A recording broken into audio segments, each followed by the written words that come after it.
Students, स्वागत है आपका अपना यूट्यूब चैनल इम्पैक्ट लर्निंग में। तो चलिए दोस्त, आज की इस वीडियो में आप लोग को दिखाने वाला हूं जियोग्राफी का एक महत्वपूर्ण टॉपिक, और वो है आपका देशांतर यानी लॉन्गिट्यूड।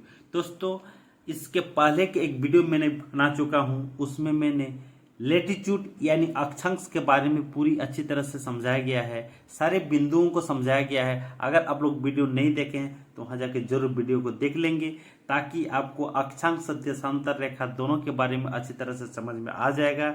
चलिए, आज हम लोग शुरू करने वाले हैं देशांतर रेखा यानी देशांतर किसे कहते हैं, किस टाइप से देशांतर के कौन कौन से मुख्य बिंदु है, सारे बिंदु पे चर्चा करने वाले हैं दोस्तों।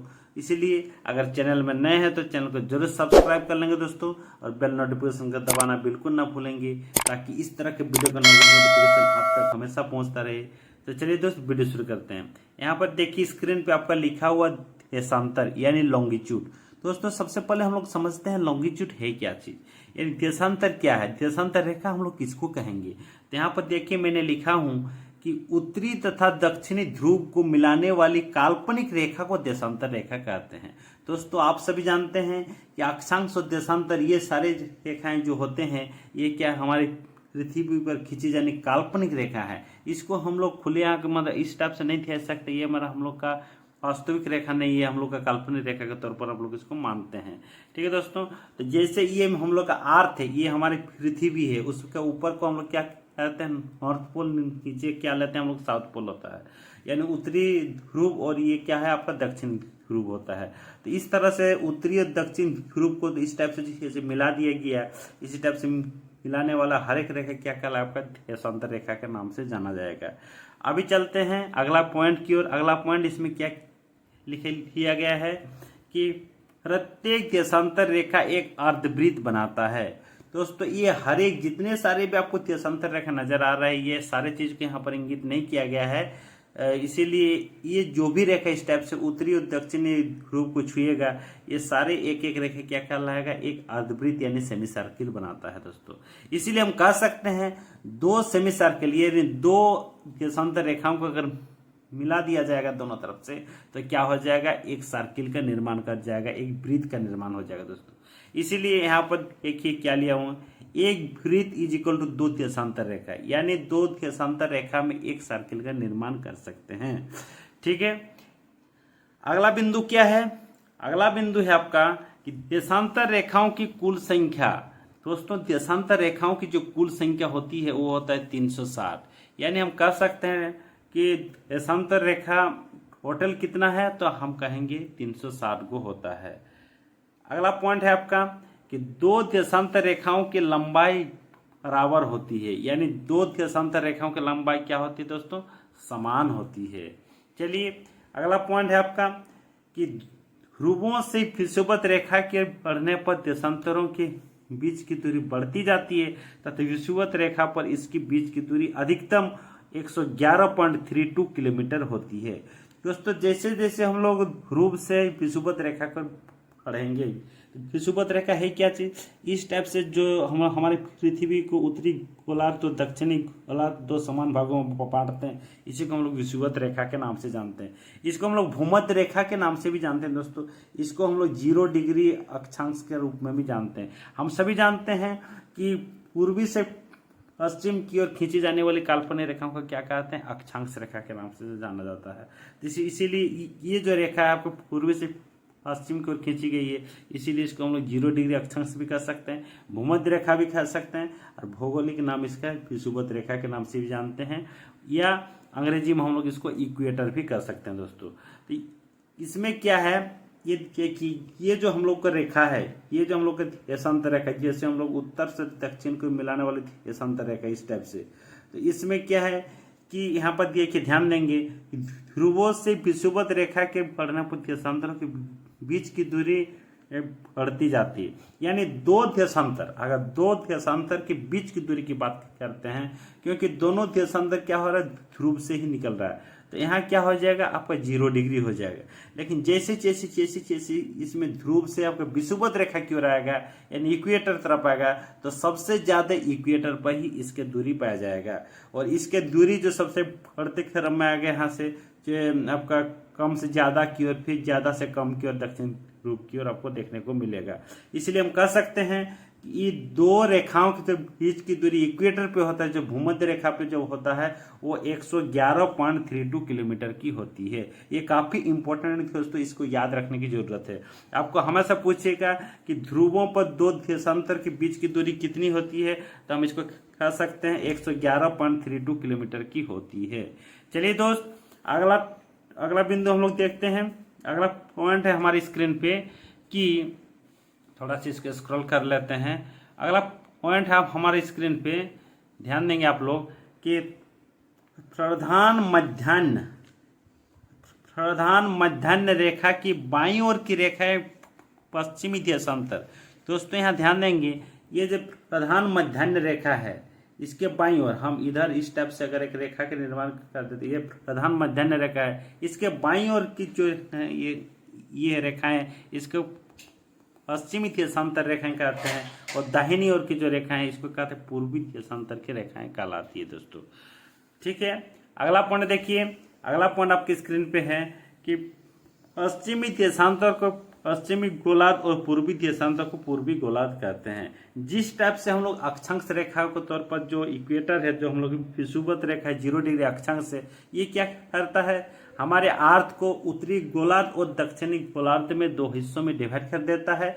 उसी टाइप से जो हम लोग के पश्चिमी देशांतर की रेखाएं जो है, इसको पश्चिमी गोलार्ध कहते हैं, और पूर्वी देशांतर में जो है, और पूर्वी देशांतर को हम लोग क्या कहते हैं, पूर्वी गोलार्ध के नाम से जानते हैं।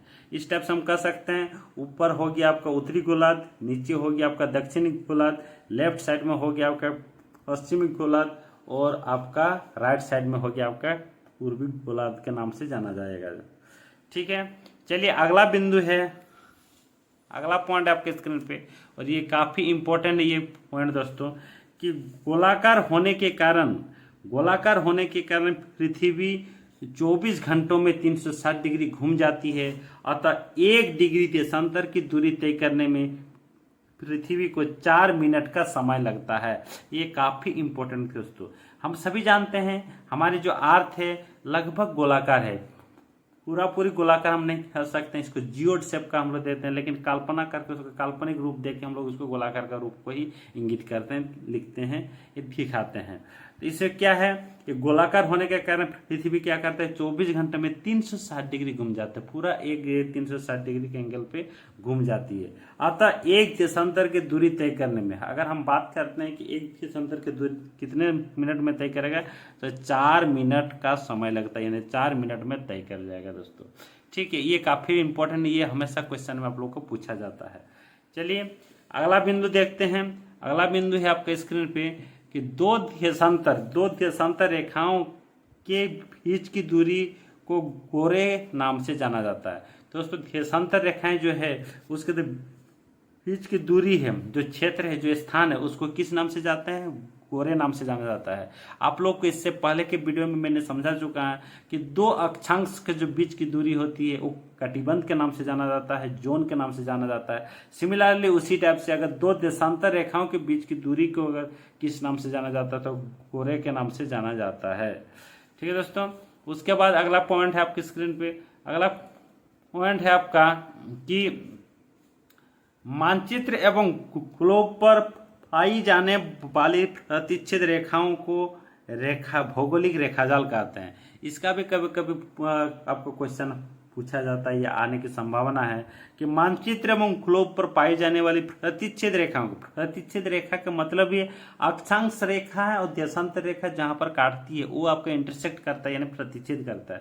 तो इस टाइप से एक जाल टाइप का निर्माण हो जाता है, उस जाल को ही हम लोग भौगोलिक रेखाजाल के नाम से जानते हैं, यानी भौगोलिक रेखाजाल कहते हैं। ठीक है दोस्तों, इसी टाइप से देशांतर रेखा को भी आई होप अच्छी तरह से आप लोग समझ गए होंगे। आपको समझना है जितने सारे भी काल्पनिक रेखा है जो कि उत्तरी ध्रुव से दक्षिण ध्रुव की ओर मिलाया गया, ये सारे रेखाओं को आपको देशांतर रेखा के नाम से जानते हैं।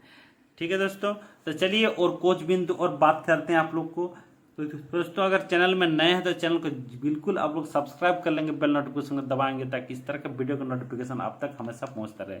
तो चलिए दोस्त अगला पॉइंट पे चलते हैं, नेक्स्ट टॉपिक आपका नेक्स्ट पॉइंट। चलिए दोस्त, अगला पॉइंट हम लोग देखते हैं संक्रांति। सबसे पहले हम लोग समझते हैं दोस्तों संक्रांति क्या होता है। तो संक्रांति होता है सूर्य के उत्तरायण और दक्षिणायन की सीमा को संक्रांति कहते हैं। जैसे हम लोग जानते हैं कि हमारे सूर्य जो है 6 महीना उत्तरायण की ओर चलता है और 6 महीना आपका दक्षिणायन की ओर घूमता है। इस टाइप से तो हम कह सकते हैं सूर्य के उत्तरायण और दक्षिणायन की जो सीमा होती है उसी को हम लोग संक्रांति के नाम से जानते हैं। चलिए, तो कितने टाइप्स का संक्रांति होते हैं? 2 टाइप्स का संक्रांति होता है। एक क्या होता है कर्क संक्रांति, एक होता है आपका कर्क संक्रांति। तो कर्क संक्रांति होता क्या है कि 21 जून को सूर्य कर्क रेखा पर लंबवत होता है, इसे कर्क संक्रांति कहते हैं। दोस्तों इस टाइप से जो हमारे पृथ्वी होते हैं इस टाइप से, तो इसमें क्या होता है 0 डिग्री अक्षांश होता है, ऊपर में होता है आपका कर्क रेखा 23.5 डिग्री नॉर्थ में कर्क रेखा, और 23.5 डिग्री आपका साउथ में क्या होता है आपका मकर रेखा। तो कर्क रेखा पे जब सूर्य आती है, यानी कर्क रेखा पर जब सूर्य लंबवत उसकी किरणें आती है या सूर्य आ जाते कर्क रेखा पे, तो ये कितना आते हैं 21 जून को आता है। हम सभी जानते हैं 21 जून को हम लोग का अंतर्राष्ट्रीय योगा दिवस के भी हम लोग मनाते हैं। तो इस टाइप से 21 जून को जब हमारे सूर्य कर्क रेखा पर लंबवत आ जाता है तो उसी को हम लोग किस नाम से जानते हैं? कर्क संक्रांति के नाम से जानते हैं। और एक होता है आपका मकर संक्रांति। मकर संक्रांति क्या चीज? तो जब हमारे सूर्य यानी सन 22 दिसंबर को सूर्य मकर रेखा पर लंबवत होता है, इसे हम लोग मकर संक्रांति कहते हैं। यानी 22 दिसंबर को हम लोग का क्या होता है दोस्तों? 22 दिसंबर जो सबसे छोटा दिन हम लोग का होता है, 22 दिसंबर को हम लोग क्या होता है सूर्य मकर रेखा पर आ जाते हैं। जब मकर रेखा पे आते हैं तो ये क्या होता है, हम लोग इसको मकर संक्रांति के नाम से जानते हैं। इसीलिए 22 दिसंबर के बाद जैसे ही इसके आगे चलता है धीरे धीरे हमारे दिन का बढ़ते जाता है। सबसे छोटा दिन अगर इंडिया की बात करें होता है तो क्या होता है 22 दिसंबर को ही सबसे छोटा दिन माना जाता है। ठीक है दोस्तों, इसके बाद एक चीज यहाँ पर एक चीज दिखाने का कोशिश की, हम ध्यान देंगे कि देशांतर रेखा। हम सभी जानते हैं कि उत्तरी गोलार्ध और दक्षिणी गोलार्ध को मिलाने वाले जितने सारे भी काल्पनिक रेखा, यानी नॉर्थ पोल ये है, ये साउथ पोल है। तो उत्तरी गोलार्ध से दक्षिणी गोलार्ध इस टाइप से जो मिलाने वाली काल्पनिक रेखा है इसको हम लोग देशांतर रेखा के नाम से जानते हैं। तो इसमें एक चीज बहुत ही खास महत्वपूर्ण यही है कि 0 डिग्री, जैसे हम लोग का यहाँ पर क्या है 0 डिग्री अक्षांश, मान के चलिए ये आपका 0 डिग्री अक्षांश है। तो 0 डिग्री अक्षांश पे क्या होगा, ये हमारे क्या 0 डिग्री के कोण बनेगा। तो जब 0 डिग्री कोण पे होता है हमारे देशांतर रेखा, तो कितना डिग्री का मतलब कितना किलोमीटर अंतर पे होता है? 2 देशांतर आपका 111.32 किलोमीटर का अंतर है। यहाँ पर जो हम लोग इसका डिफरेंस देखेंगे, अंतर दिखेंगे, तो 111.32 किलोमीटर का होगा। उसके बाद जब यही आपका देशांतर क्या हो जाएगा 60 डिग्री पे आ जाएगा, 60 डिग्री पे क्या होता है 56 किलोमीटर का अंतर आपको देखने को मिलेगा, डिफरेंस देखने को मिलेगा।